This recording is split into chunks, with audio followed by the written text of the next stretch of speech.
Hello and welcome to a new edition of Echo at Africa, brought to you by DW, Channels TV and KTN.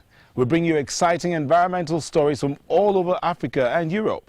I am Neota Igbe from Nigeria, somewhere around the Delta. And I'm Edith Kimani from Nairobi, Kenya. We bring you exciting environmental stories from all over Africa and Europe. And this is what we have lined up for you today. We find out how a poacher's court in South Africa is trying to prevent the killing of endangered rhinos. Figure out how some people in Germany manage to heat their homes. Meet a conservationist in Ghana who is so fascinated by a frog that he spends entire weeks looking for it. Climate change is a really pressing issue, especially on the African continent, and it's important that world leaders are discussing it right now in Morocco. Climate change doesn't only affect the environment, but also affects the humankind. For example, did you know that climate change might become a severe security risk and could even encourage terrorism?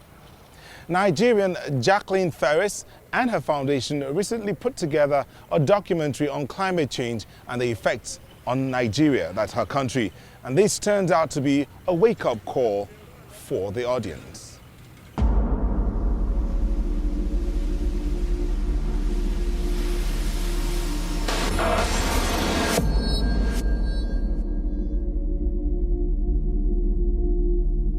Where the waves are breaking now is not where they used to break before.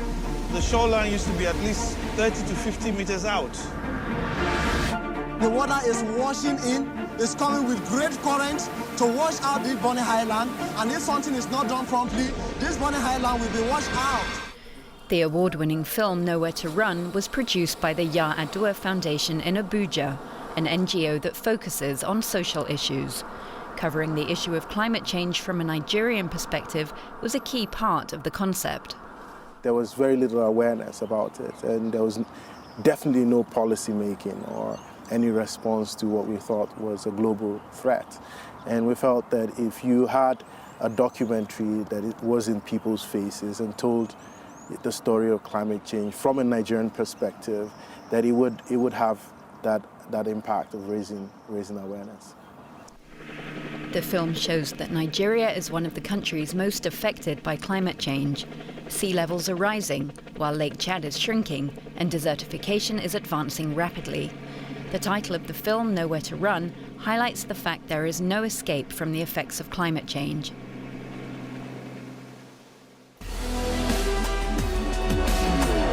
In this community, over 180 children is affected by crude oil.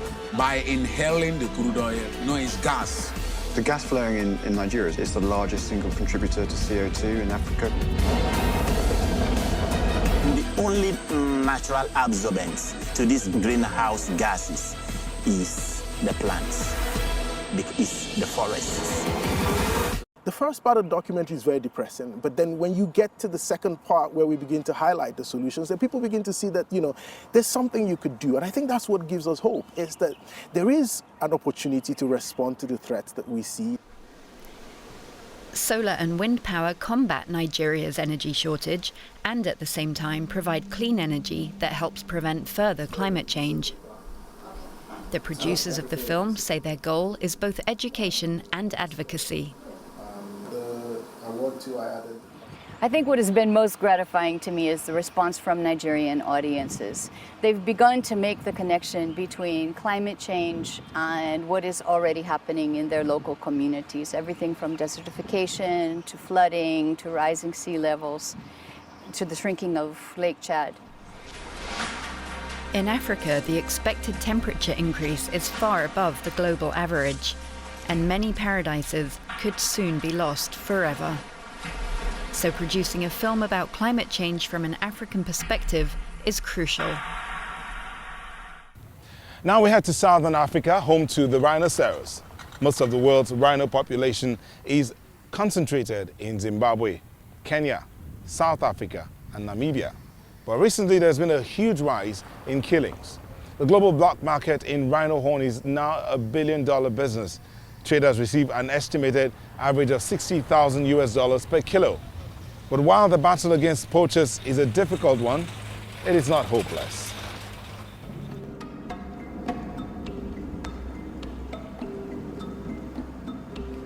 Africa was once populated by hundreds of thousands of rhinoceroses.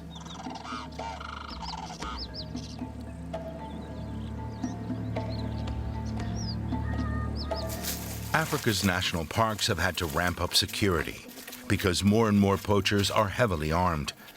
The fight against poaching is turning into a war. The rangers in South Africa's Kruger National Park don't want to be recognized out of concern for their family's safety. From years back, rangers, we used to focus more on environmental stuff. And with time, it seemed to have been a switch of us being more military in some ways. Like you can see, I'm carrying a rifle. There are often firefights between the rangers and illegal hunters. If the park employees manage to arrest poachers out hunting rhinos, they're often hauled before the magistrate court at the park's Skukuza camp. It deals almost exclusively with cases of poaching. Most of the detained poachers are young men. They face decades in jail, says State Prosecutor Anzi Venter. They destroy their own lives. I mean, they get to go home after 10 or 20 or 30 years, leaving the family devastated with absolutely no income, because to the best of our knowledge, the crime bosses don't worry about the family. The men, many of whom come from Mozambique, receive about $500 for a successful hunt. That's a lot for the impoverished people here.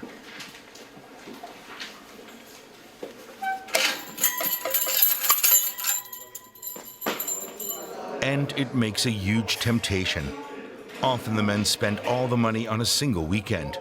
Then they return to the hunt, killing rhinos until one day they're finally caught. Around 400 of them are tried in the court every year. Lawyer Mike Nonyane often defends young poachers.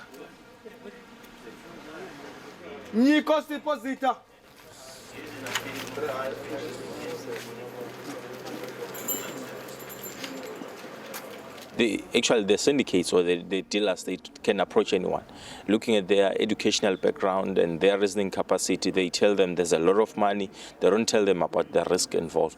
So I would say they're victims as such. Victims or perpetrators. In any case, they're small criminals. Others are making the big profits from the illegal wildlife trade. If the killing continues unchecked, elephants and rhinos may disappear from the wild in Africa by the middle of the century.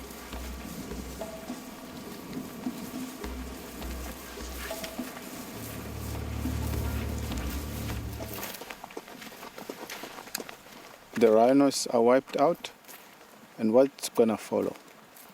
Maybe elephants?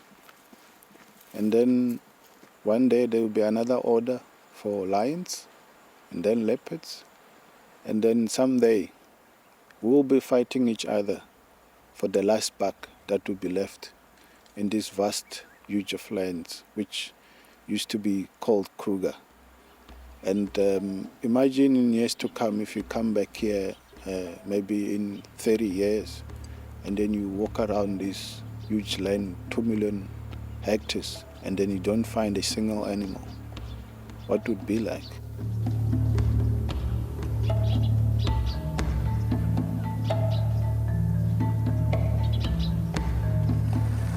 That idea is not a very happy one. Yes, indeed, some will say it's sad.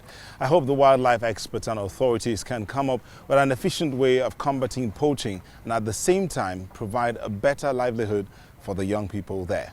But now let's move on to something completely different. We'll be having a look at a company in Berlin, that's in Germany, that has discovered a real gap in the African market. Mobisol. They sell small solar systems that can be used to charge up cell phones, LED lights and radios. Their devices can also provide enough electricity for an entire household. Indeed, they've already been able to reach thousands in East Africa. Okay. So in December, Skype makes it possible. Mobisol's head office in Berlin is holding a face-to-face conference with staff in Arusha, Tanzania. Mobisol delivers its mobile solar systems to 3 African countries. It's barely keeping up with demand. We had a lot of stock. Thomas Gottschalk founded the company in 2010 to get electricity to places not on the grid. The idea came from my co-founder, whose wife was traveling in Africa and saw the problem. Most people have no access to electric power, but they do have cell phones. In addition, solar panels have become very cheap in recent years. So we added 1 and 1 and came up with Mobisol. The company's solar systems can generate between 80 and 200 watts of power. The least expensive costs €500 and can easily charge a cell phone and provide power for bright LED lights and a radio. Customers can spread payment over 3 years, paying the installments from their cell phones. Most of our customers have no bank account, but there are mobile payment apps they can use to send money from A to B. We don't need people going around collecting payments. You don't have to use cash. It's a good solution for organizing payments easily and cheaply. In the small workshop next door, engineers are optimizing the technology. The solar controller here tracks technical data from the panel and battery, then transmits it wirelessly to a database in Berlin. Any problem can be addressed swiftly. This is the energy control mechanism. It contains a communications module which allows us to collect all data in real time, simplifying maintenance, upgrades and customer service. Mobisol is hiring, both in East Africa and Berlin, where development, production and sales are all coordinated in German and English, and in Chinese. The solar panels are manufactured in China. Mobisol is active on 3 continents. Our manufacturing is in Germany and China, and our sales are in Africa. Logistics is a challenge between the different countries, the different continents. Trucks can overturn, and getting enough systems to where the customers are is a big challenge. So far, the challenge has paid off. Mobisol has already provided mobile solar systems to more than 60,000 households in Africa, and more are sure to follow. There's a saying, if a tree dies, plant another in its place. Well, one Ethiopian man has certainly done that, and far, far more. Now, he alone is credited with planting more than 4.5 million trees. That's right, 4.5 million trees. And that's a huge boom to his region. See, reforestation can even help prevent drought, a recurring problem in Ethiopia. This is his story.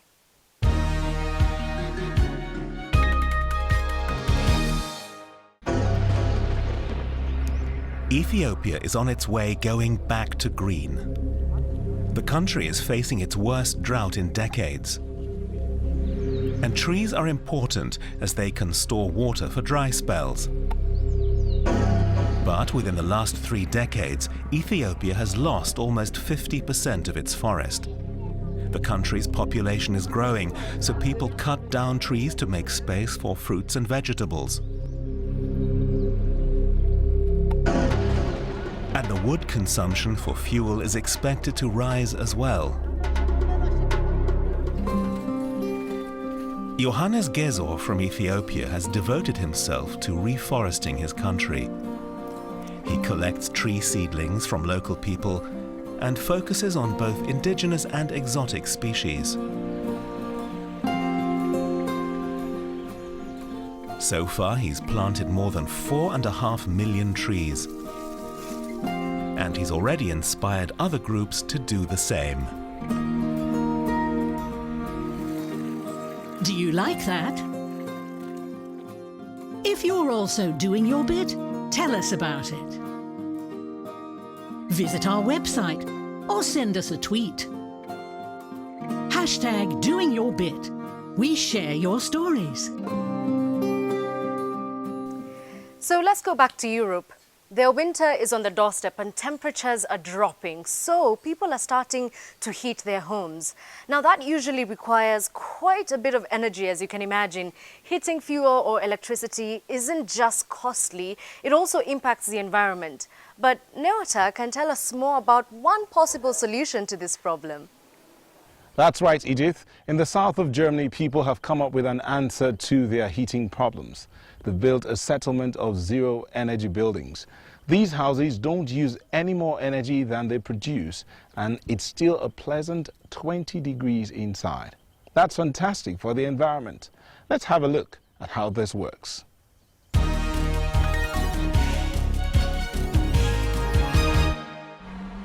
Heidelberg in southwest Germany is a famous tourist destination. It has a beautiful old town and a ruined castle on the hill. But it also has a modern side. A 3,000-unit residential complex built to passive house standards is going up on the site of an old goods yard. Petra Berschin and her family were among the first to move in 2 years ago. People and appliances give off so much heat that hardly any additional heating is needed.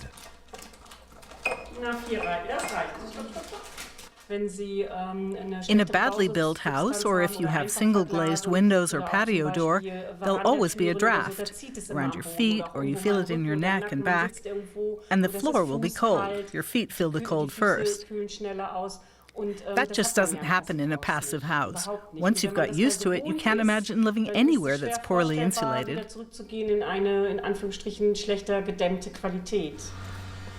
Energy expert Robert Persch was involved in the design. He says closed windows and good insulation are key.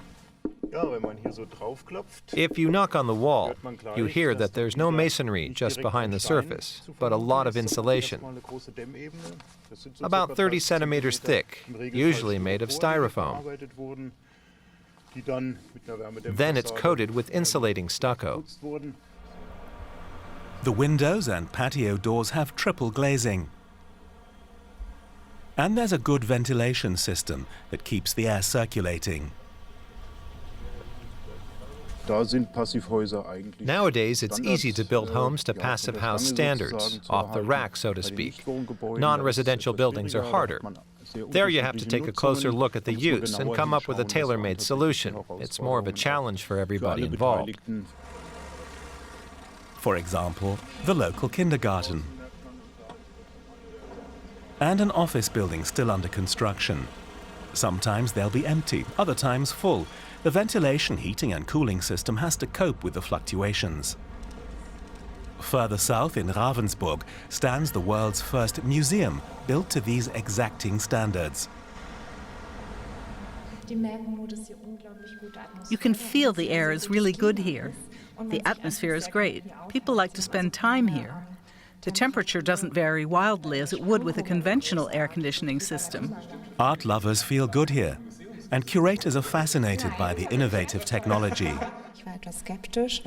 I had my doubts because there were no comparable buildings, but in fact it fulfills all the conditions we set to keep our works of art in optimal condition. About 20,000 people a year visit the museum. They represent a challenge for the climate control system. Visitors are problematic because they not only generate heat, they also bring in pollutants from outside and moisture, which isn't great for paintings. So the ventilation had to be up to dealing with those challenges. Sensors send data to the control unit, which responds to the changing conditions. Behind the scenes, it takes a lot of equipment to make it all work. Passive house principles can be deployed all over the world. There's an independent research institute in Darmstadt devoted to developing the passive house concept. The implementation of the principles has to match the climatic conditions of each specific location. Africa is generally warmer than Germany, so you tend to need less thermal insulation there. And you can use double rather than triple glazing. You can often meet passive house standards there by simpler means than in Germany. At the housing complex in Heidelberg, heating costs tend to be just 1/10 of what they would be in normal homes. and Petra Berschin, for one, says there's hardly any downside. If I'm cooking or I have guests, there might be 8 of us sitting here at the table. We'll be eating or playing a game, and then sometimes it does get hot. 8 of us are letting off heat. There are 2 options. Either you open the window or you turn the ventilation system up higher. That speeds up the flow of air, so the warm air is distributed much faster through the house. One thing you have to get used to is not to open the windows all the time.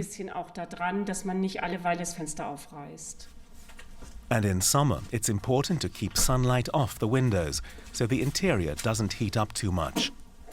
It's easier to keep a home cool than to cool it down once it's hot.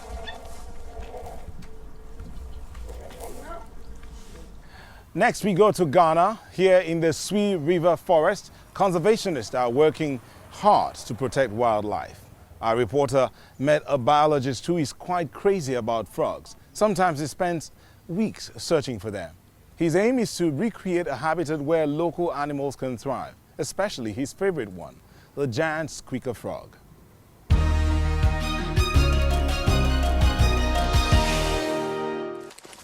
Trekking through the Sui River Forest Reserve in Ghana is tough going, but these conservationists are on a mission. Researcher Gilbert Adom is here with some American colleagues on a quest to find a particular species of frog, which he first discovered a few years ago. Not this one, but the giant squeaker frog. Hey Gilbert, I found a frog! It's thought there are only about 30 of them left. I have to be careful here. Have we seen this frog today? No, that's lovely. Well, the same genus, but another Atralept is a different one, but it's a forest one. It's a good find, it's a great find. Adom has devoted his career to the giant squeaker frog. His work on its behalf has sent him to distant countries. That is the sound of the giant squeaker frog. I love frogs, and this love for frogs brought me to Germany, brought me to Berlin. To be precise, to the city's Natural History Museum, where Adom spent 18 months conducting research. My knowledge has improved drastically. There are about 80 frogs that occur in Ghana. Almost all of them, they have the specimens, and I've studied all of them. And now, with the maps that I've developed, I know where each frog occurs. Now Adom is back in Ghana, continuing his research in the Sui River Forest Reserve. The frog's natural habitat is also threatened by logging. Gilbert Adom shows his colleagues from the U.S. NGO Save the Frogs the damage that's been wreaked by the timber industry. It's been a war for us. We cannot fight them. What we have been doing is to educate the local people that this forest is not for any timber company. It's not for the government. It's for the local people. Change is afoot in Yokrom. In just a few years, Gilbert Adom and his organization have managed to enlist the support of locals in protecting the forest. Initially, they didn't take his work seriously and didn't see the point of saving the frog and its habitat. But now they've helped plant 15,000 seedlings. Today, the village of Yokrom is welcoming the community chief. The celebration revolves around the frogs and the frog conservationists. Gilbert Adom is even awarded a special honor. I, Nana Kwabena Bosompim the first, I swear allegiance to you, Nananum, to help in the development of Yokrom. How? They've made me the chief of the environment, environmental chief, and it's all because of nothing else but frogs, and the giant squeaker frog in particular. The frog has become a symbol of the community's commitment to protecting their environment. That's it from us for today. We will bring you more exciting stories next week. Bye-bye from Nigeria. And goodbye from Nairobi, Kenya. Remember, if you want to know more about us, follow us on Twitter or visit our website. Thank you for joining us. See you next week.